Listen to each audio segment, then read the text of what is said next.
So let's start off with just taking a look at the size of this little wonder, and the base measures just about 6.5 inches. It goes a little bit bigger with the handle included, so really it's no wider than an 8.5 width, which is kind of the size of a piece of paper. However, it's important to note that the actual size of the cutting deck is just under 3.25. So really this is meant for small dies and for little teeny projects. Now for a lot of us card makers, that's just fine because a lot of the things we do may be super small dies and like little sentiments. The kit I received also comes with 2 clear plates, and as you can see, mine have already seen some use. I think it's interesting, one is thicker than the other. I don't know if you're supposed to use like one as the base plate and one for the top. It just seems to make sense to me that because this one is thicker, it goes on the bottom, but to get even wear on all the pads, you probably should keep rotating them back and forth. Otherwise, they will start to warp. If you have all the cuts on one side, they will warp. This goes with any acrylic plate, by the way. So keep rotating around to give it even use. But they are see-through so that when you go to use them, as I'm going to do right now to show you, I am using, by the way, an Altenew stamp set that they sent me. It's really super pretty, and then there are coordinating dies that go with it. That's called the Happy Dreams set. You can see where you're going because the cutting pads are clear.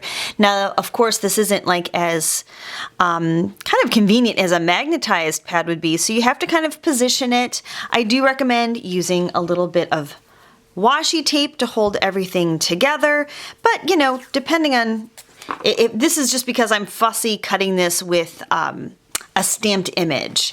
But when you put it all down, you can kind of see what's going on, which is nice. Now, interestingly, the cute little label that says Altenew does not face you if you are right-handed. It faces away. But you just put it down on your table and feed it in. Now, there are suction pads at the bottom. There's nothing to activate the suction pads, like a Cuttlebug. When you flip it down, the suction pads kind of activate. This does not work the same way. They just kind of work as a little stabilization. I could not get them to stick to any of my surfaces. Not my table, not my cutting mat, my craft mat. But again, due to its size, that's actually not a deal breaker because it's so small, you just feed it in, and actually you notice the handle starts to move a little bit. I can kind of push it in 3/4 the way and then just steady it with my hand on top and run it through. So again, what's nice about this is it's really small. You can grab it, put it on your table, use it, and then just get it out of the way or set it aside. So it's really nice for small things. And I found that with most outline dies, it works really well. So to go over some of my samples, this was the original one I showed you. This is actually a shimmer cardstock from Paper Tray Ink. And it's a little, you know, it's a nice cardstock. It's not super thick. So we know it'll do regular text weight paper. It will also cut watercolor paper.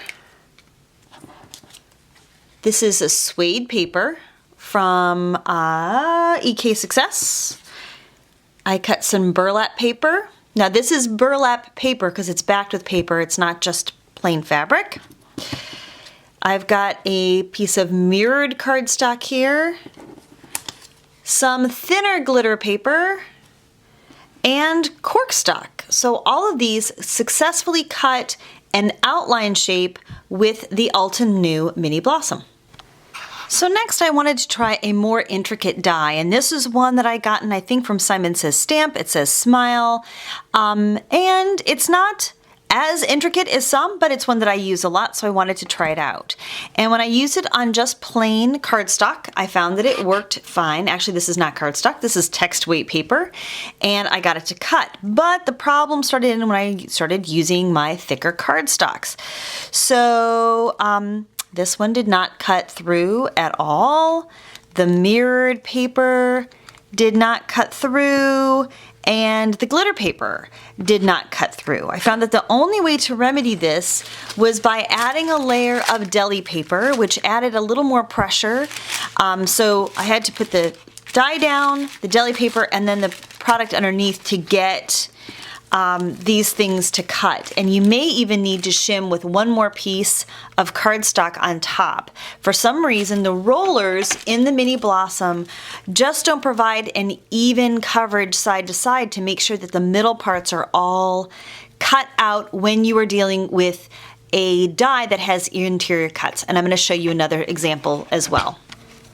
And here's another die that comes from like a no-name manufacturer that, again, has a lot of little interior cuts. And I did test this out on my Sizzix machine and it cuts fine.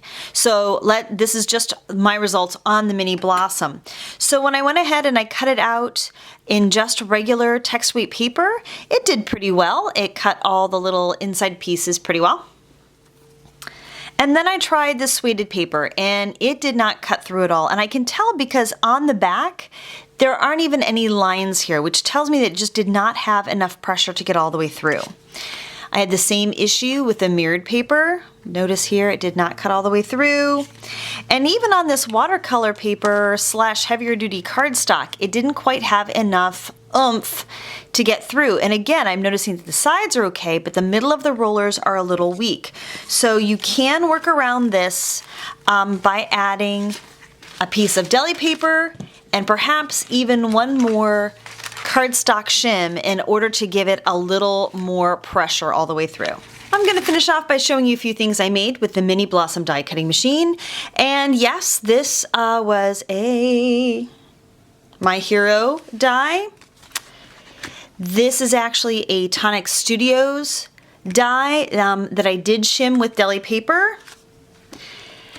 This, I'm not sure, this is my memory box die, I think, and it's glitter paper. I also shimmed it with deli paper.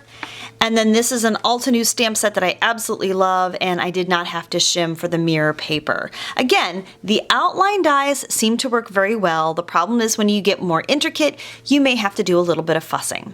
So it's up to you whether or not you think that the Mini Blossom is going to be a good addition to your craft room.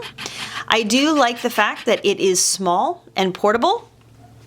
And it's exceptionally well suited for small outline dies, perfect for card making and tag making.